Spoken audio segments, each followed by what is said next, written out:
Hello everybody, we're back for a little bit because we're gonna do experiment. So I watched one video and guy actually had was going to do this meat, and American version, the closest I can find, it's like roast beef and beef roast, and it's in a can. Of course ours not going to be in a can, and I don't think I'm gonna even try to keep it room temperature. I'm still gonna store it in a fridge when it's done. This is actually Russian version, and it's Tушёнка. It's pretty close to this. Those two items kind of same. You tried both, sweetie, so you think they're kind of close, right? I don't remember. Well, at least it's honest. Let's see. The roast beef, remember I made it like with pasta or potatoes? Okay, and Alright, Tушёнка. It's basically closest version of this Tушёнka is this.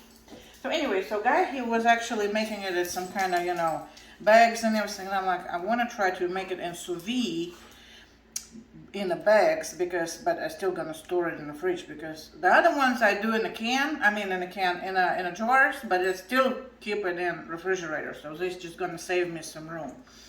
So basically, right here I have a little bit over a pound in each bag of chuck roast. It's a chuck roast. I just cut it in small pieces, kind of like this, and throw it in. So my next step, and remember, we're doing experiment. We never had tried it before. Well, we tried to make this meat in a pressure cooker, but this is going to be different, and we're going to see how it's going to come out. Salt, I'm going to put per bag about 3/4 or 1 teaspoon. I probably do 3/4 of the salt. Now, the seasonings, we need about piece, that much of bay leaf, whole black pepper. You can do it a little closer so we can see the spices. So I have whole black pepper, and I'm gonna put like 4 per bag. And this is allspice, and because mine kind of little, so I'm gonna use 3 per bag. And that's gonna be all seasonings. So I'm just gonna I want to get it out, put salt on it so it distributes evenly, and then add those.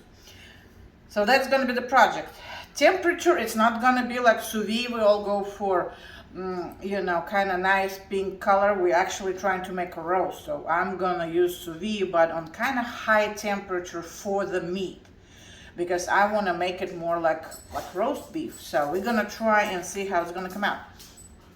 Now, the temperature, I'm going to still figure it out in the time. So when I'm probably ready to drop it in, that's when I'm going to tell you the temperature, because I'm still in the process figuring this whole recipe out. And it's just going to be a fun experiment, and we're going to see how it's going to turn out. So now let me mix everything, all the seasonings, and I'm going to seal it, and then we're going to think about the temperature, because we're about to start cooking the thing. So anyway, I put my meat in the bags, and I sealed it. Seasonings all inside. You actually can see. I just saw that, like one of the seasonings, the pepper. See right there.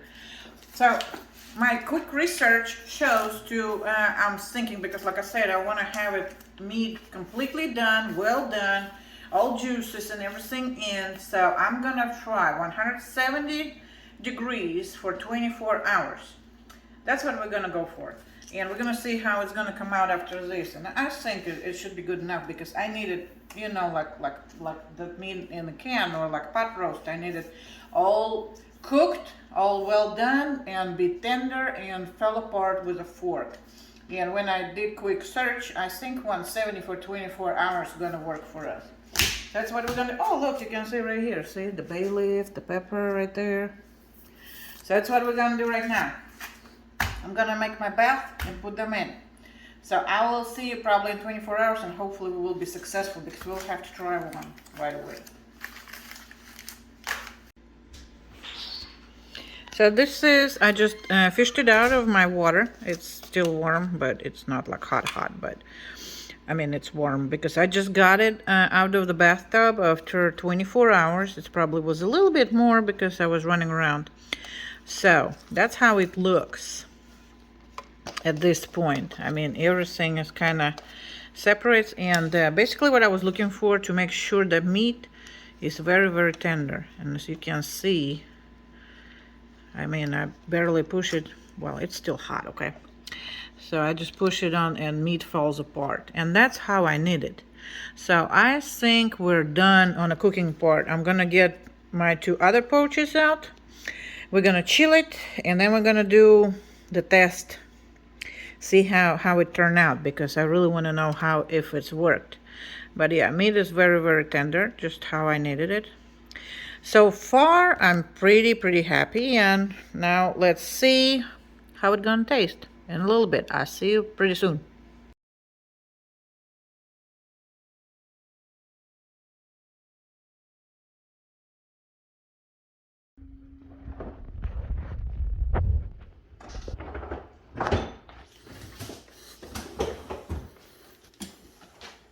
I want you to go over there.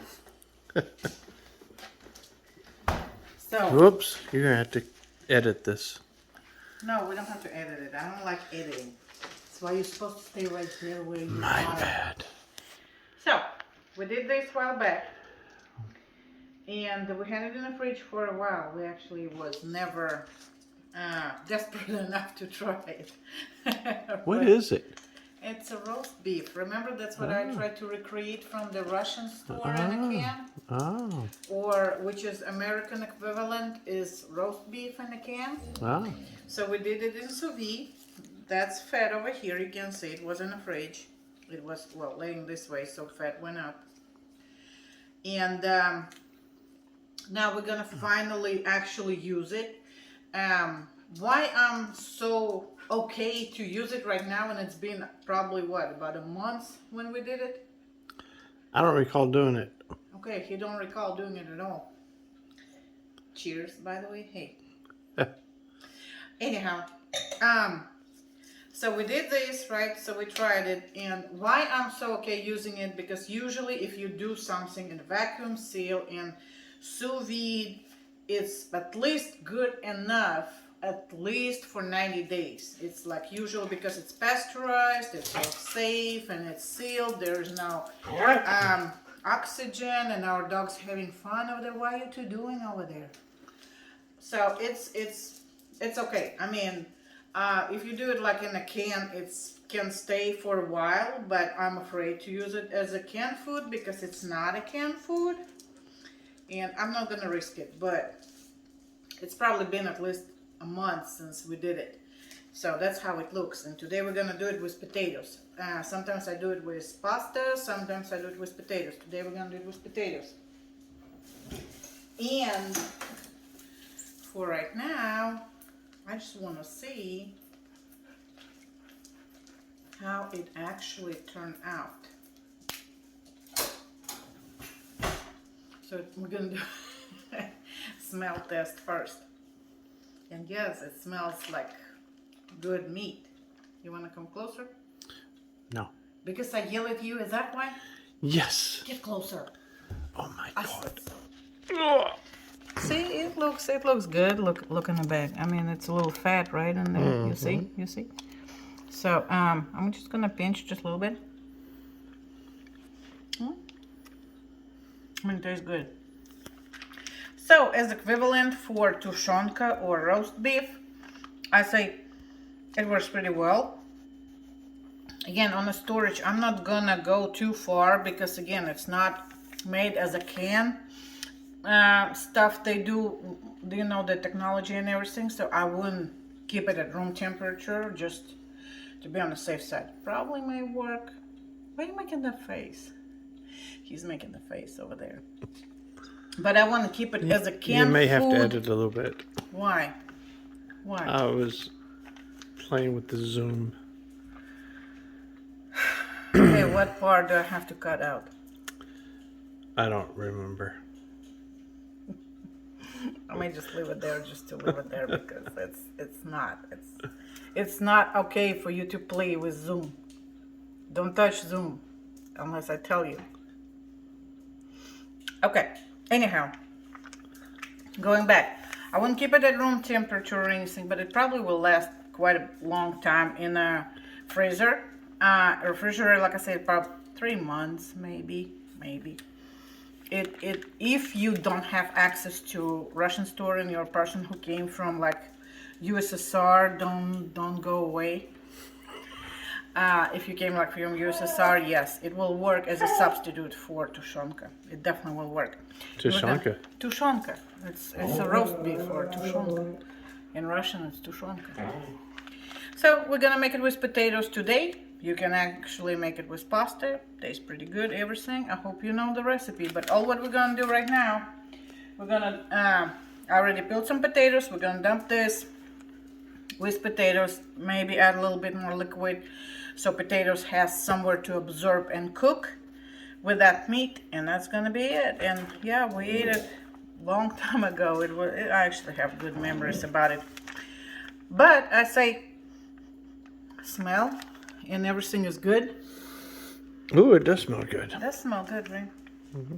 Dogs love it too. They're right hanging out right there. See, show them, show them. You can Dogs show are them. like, feed us, feed us. Look at her licking her tongue. She said, oh, it smells like dog food. Anyhow, but yeah, so we're gonna make potatoes with it, and we have 2 more pouches to make it with pasta for something quick when I'm late from work. So I say it is a success. It's not same as a can, but as a substitute, which not can be stored for years, but you know, for 3 to 4 months or longer in the freezer. Yeah, it works. It works. It will work. And I want to finish on this, and I will put a couple of pictures how it looks at the end. That's it. Bye. And we're back. We're back. When I was little, and we actually, well, I was born in Riga, Latvia, right? And Riga is the capital city of the Latvia, so it's more like downtown area here in America. It's big buildings and everything. And if you want to have a garden or something, you kind of have to buy. Well, back then, it was back in USSR. Yeah, I'm that old, okay? Don't judge. And so anyhow, back then, if you want to have a garden, you have to buy like a piece of land, which was outside of, not like city limit, but in certain areas. And you can go there and raise your own potatoes, whatever you want, strawberries, you know, gardening stuff. Flowers, whatever you want. Was it a co-op? What? Was it co-op, like many people own the same piece of property? No. You have like, they just give you a little Section? piece of land, and you can grow whatever you want, except like marijuana. Back then, we not even knew it existed. But except of illegal stuff, which, like I said, back then we don't even knew it existed. And I remember when I was little, and we will go there with my uncle or my grandparents, and we have to stay there all day because, you know, I was a kid, and they will do whatever gardening crap they have to do.